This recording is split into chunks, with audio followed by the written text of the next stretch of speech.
नमस्कार विद्यार्थी मित्रांनो, आपल्या विज्ञान आणि तंत्रज्ञान भाग 2 विषयाच्या या दुसऱ्या तासिकेमध्ये आपणा सर्वांचं स्वागत। मागील तासिकेत आपण अन्न साखळी अभ्यासली।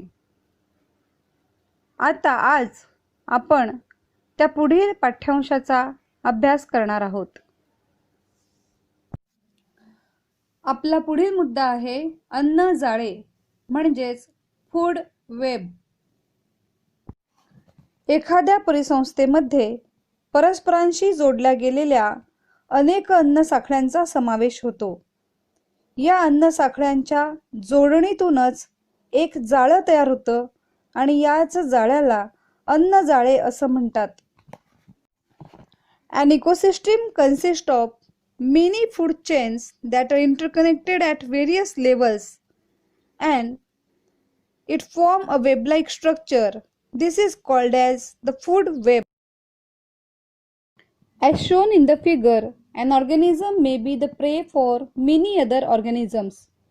आकृतीत दाखवल्याप्रमाणे एखादा सजीव इतर अनेक सजीवांचं भक्ष्य असतो। For example, an insect feeds upon leaves of various plants, but the same insect is the prey for different animals like frog, wall lizard, birds, etc.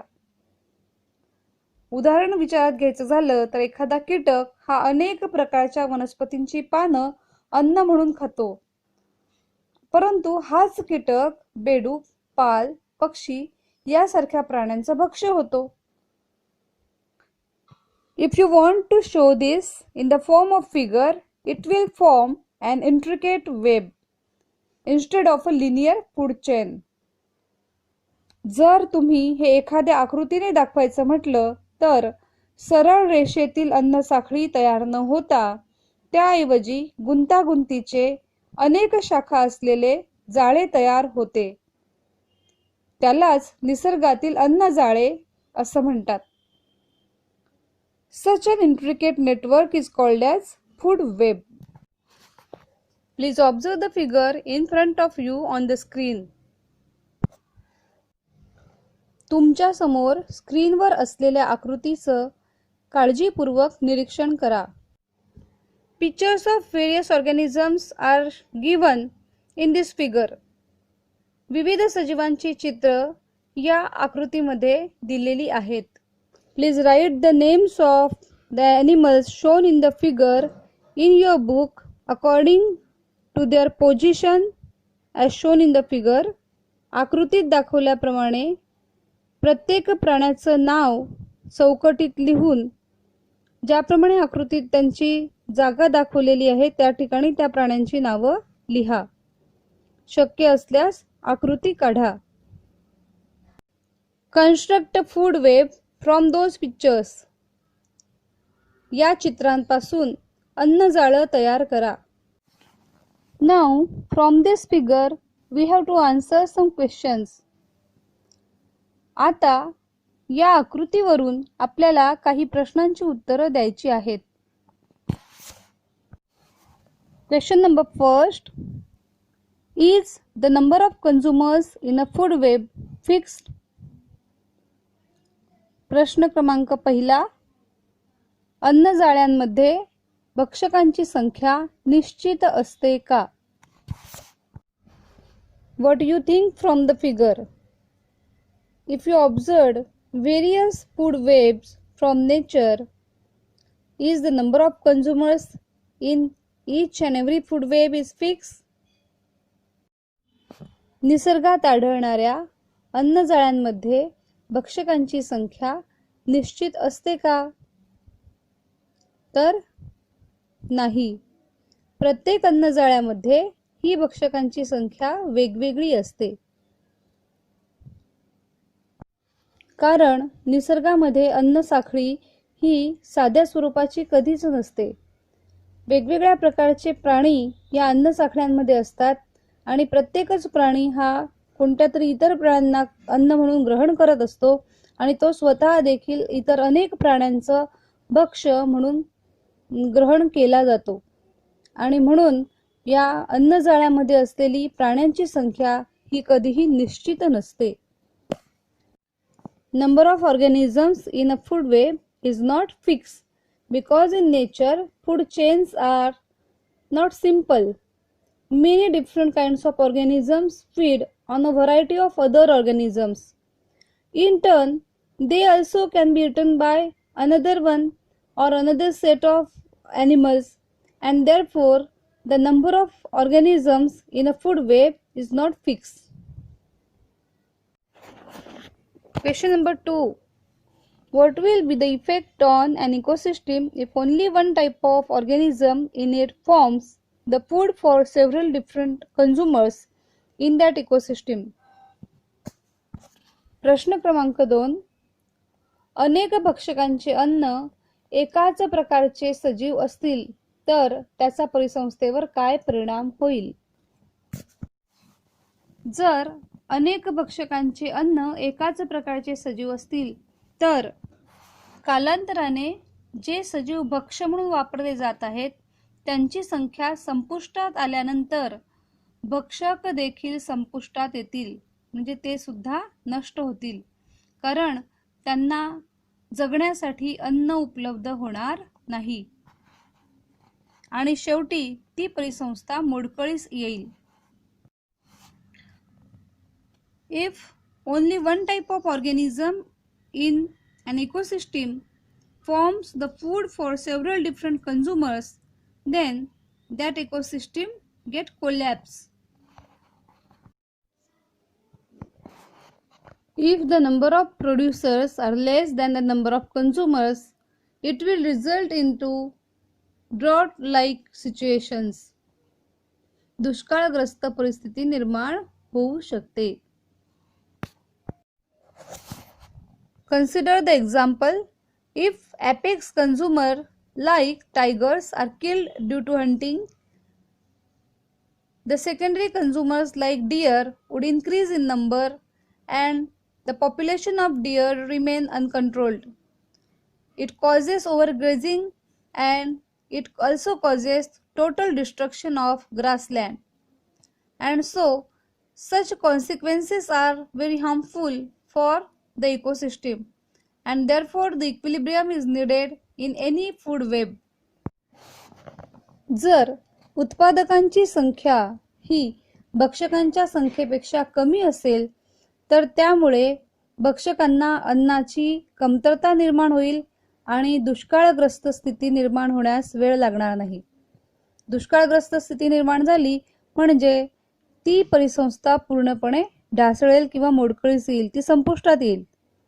तसंच जर वाघ, सिंह यासारखे जे सर्वोच्च भक्षक आहेत यांची सातत्याने शिकार होत राहिली आणि संख्या ही कमी होत गेली तर त्यांचं जे अन्न आहे जसं की हरिण, त्यांची संख्या वाढेल आणि त्यांची संख्या ही आवाक्याबाहेर जाईल. त्यामुळे गवताळ प्रदेश जे आहेत हे संपुष्टात येण्याची शक्यता नाकारता येत नाही आणि म्हणून अन्नजाळ्यामध्ये संतुलन असणे आवश्यक असते. Our next topic is the energy pyramid. आपला पुढचा मुद्दा आहे ऊर्जेचा मनोरा. There are different levels of energy exchange in a food chain. The initial quantity of energy goes on decreasing at every level of energy exchange. Similarly, the number of organisms also decreases from the lowest level to the highest level. This pattern of energy exchange in an ecosystem is called as pyramid of energy or the energy pyramid. अन्न साखळीमध्ये अनेक ऊर्जा विनिमय स्तर असतात. ऊर्जा विनिमय स्तर रचनेत ऊर्जेचे हस्तांतरण होत असताना मूळ ऊर्जा कमी कमी होत जाते. तसेच सजीवांची संख्या सुद्धा निम्न स्तराकडून उच्च स्तराकडे कमी कमी होत जाते. परिसंस्थेतील ऊर्जेच्या या आकृतिबंधाला ऊर्जेचा मनोरा असे म्हणतात. आकृतीचं निरीक्षण केलं असता आपल्याला आकृतीवरून असं लक्षात येतं की पिरॅमिड म्हणजेच मनोऱ्याची आकृती ही त्रिकोणाकृती आहे आणि त्याचा पाया हा उत्पादकांनी बनलेला आहे.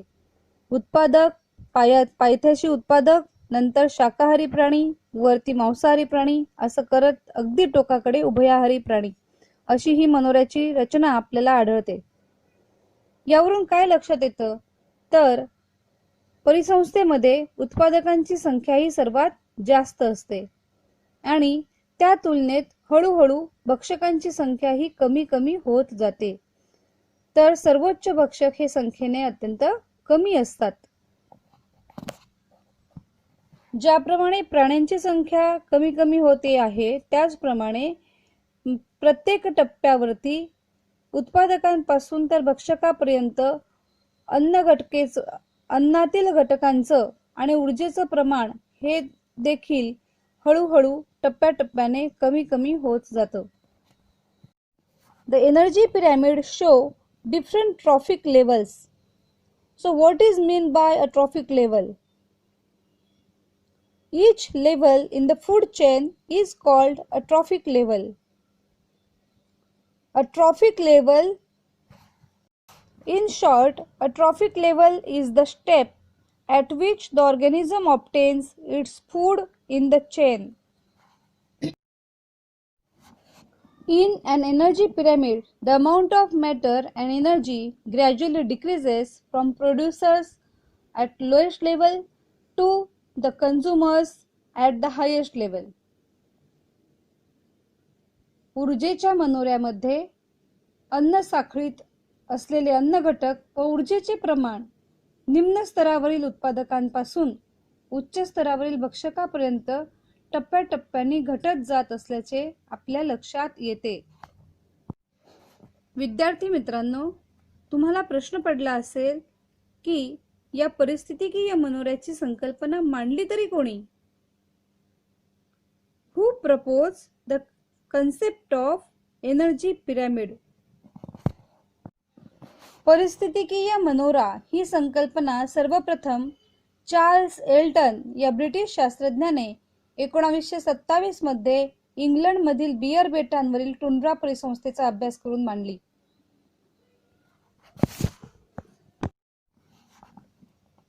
A British scientist, Charles Elton, first proposed the concept of ecological pyramid in 1927 after his study of the tundra ecosystem of the Bear Island in England. मित्रांनो, तुमच्या समोर जलीय ऊर्जा मनोरा दाखवलेला आहे. त्याचं काळजीपूर्वक निरीक्षण करा.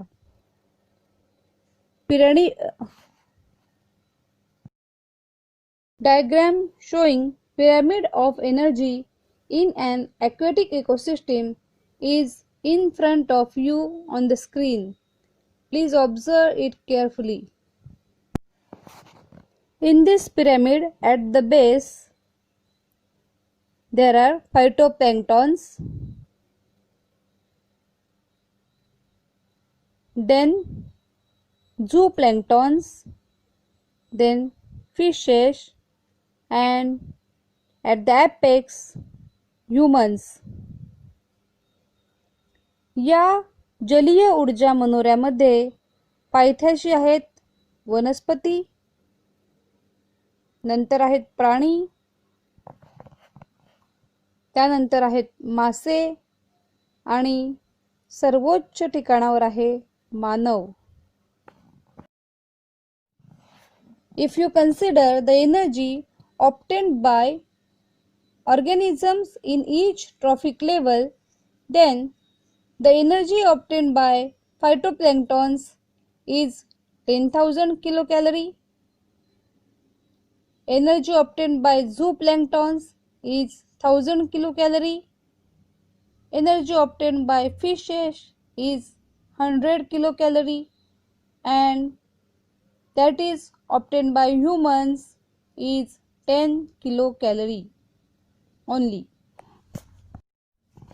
या जलीय ऊर्जेच्या मनोऱ्यामध्ये प्रत्येक पोषण पातळीमध्ये मिळालेली ऊर्जा जर विचारात घेतली तर वनस्पतींना मिळालेली ऊर्जा आहे 10,000 किलो कॅलरी, प्राण्यांना मिळालेली ऊर्जा आहे 1,000 किलो कॅलरी, माशांना मिळालेली ऊर्जा आहे 100 किलो कॅलरी, तर मानवाला मिळणारी ऊर्जा ही आहे 10 किलो कॅलरी, सर्वात कमी. यावरून प्रत्येक पोषण पातळीमध्ये ऊर्जा जात असताना ती कमी कमी होत जाते असं लक्षात येतं.